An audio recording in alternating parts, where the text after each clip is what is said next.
Assalamualaikum warahmatullahi wabarakatuh. Semoga keselamatan dan kesejahteraan untuk kita semuanya. Kembali lagi kita bertemu di channel Edukasi Belajar Biologi. Belajar biologi, kenali diri, raih prestasi, wujudkan budi pekerti. Pada video kali ini kita akan membahas apa saja yang menjadi objek permasalahan dalam biologi, tingkatan organisasi makhluk hidup, berbagai cabang ilmu biologi, serta manfaatnya untuk kehidupan manusia. Objek biologi itu luas, mencakup makhluk hidup itu sendiri, lingkungan tempat hidupnya, dan interaksi di antara keduanya. Contohnya manusia, hewan, tumbuhan, lingkungan sekitar, serta hubungan antara makhluk. Adapun tingkat organisasi kehidupan diawali dari tingkatan molekul, kemudian sel, jaringan, organ, sistem organ, organisme, atau individu, populasi, komunitas, ekosistem, bioma, dan biosfer. Makhluk hidup memiliki karakteristik dasar yaitu tersusun dari sel yang mengalami pertumbuhan dan perkembangan, bernapas, merespon rangsang, bereproduksi, dan beradaptasi terhadap lingkungan. Makhluk hidup membutuhkan molekul organik sebagai sumber energi untuk menjalankan proses kehidupannya. Ada 4 kelompok utama molekul yang dibutuhkan oleh makhluk hidup. Yang pertama karbohidrat, kedua lemak, ketiga protein, dan yang keempat asam nukleat. Sel merupakan bagian terkecil yang menyusun tubuh makhluk hidup. Contohnya ada sel hewan dan sel tumbuhan.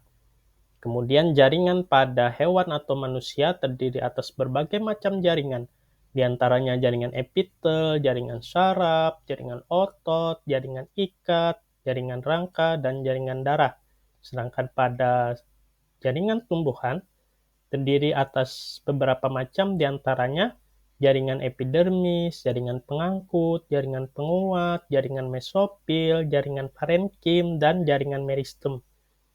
Adanya berbagai jaringan yang membentuk suatu organ memungkinkan suatu organ tersebut mempunyai kemampuan untuk melaksanakan fungsi hidup.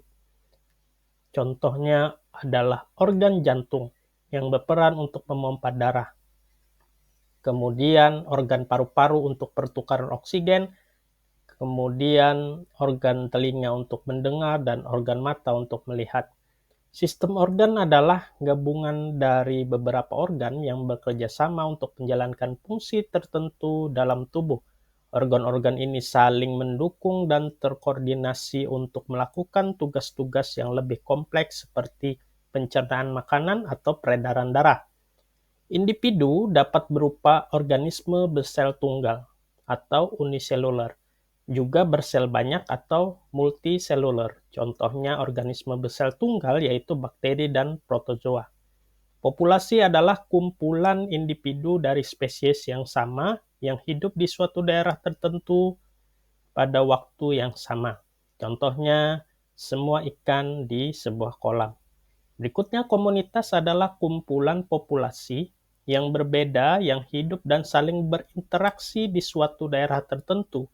Contohnya adalah semua ikan, teratai, dan bakteri di sebuah kolam.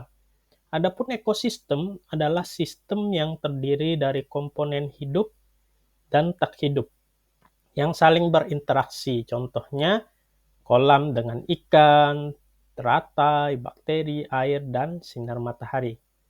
Berikutnya, bioma adalah komunitas tumbuhan dan hewan terbesar yang saling berhubungan dan berkembang di daerah dengan iklim yang sama. Contohnya, hutan hujan tropis dengan berbagai jenis tumbuhan dan hewan. Ahli biologi akan mempelajari struktur, fungsi, pertumbuhan, dan perkembangan. Adapun evolusi, distribusi, identifikasi, hingga taksonomi. Ilmu biologi mengalami banyak kemajuan serta perkembangan dengan pesat, sehingga banyak cabang-cabang biologi baru yang bermunculan. Beberapa contoh cabang ilmu biologi yaitu botani, cabang ilmu biologi yang mempelajari tentang tumbuhan, kemudian struktur, fungsi, reproduksi, evolusi, dan interaksi dengan lingkungan. Berikutnya, zoologi. Cabang ilmu biologi yang mempelajari tentang hewan, termasuk klasifikasi, biologi, anatomi, fisiologi, evolusi, dan perkembangan hewan. Kemudian mikrobiologi, cabang ilmu biologi yang mempelajari tentang mikroorganisme seperti bakteri, virus, jamur, dan protozoa.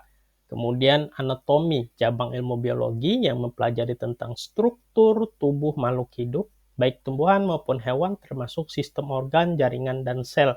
Kemudian fisiologi, cabang ilmu biologi yang mempelajari tentang fungsi tubuh makhluk hidup, seperti sistem pernapasan, pencernaan, dan reproduksi.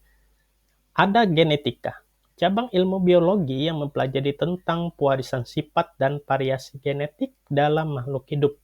Kemudian ekologi, cabang ilmu biologi yang mempelajari tentang interaksi antara makhluk hidup dengan lingkungannya, baik biotik maupun abiotik.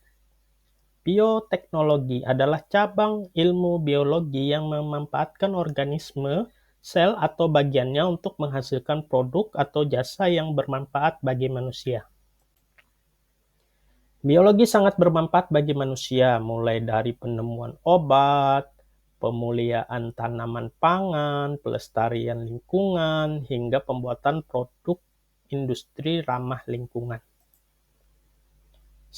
Biologi membahas makhluk hidup dan lingkungannya dalam berbagai tingkatan.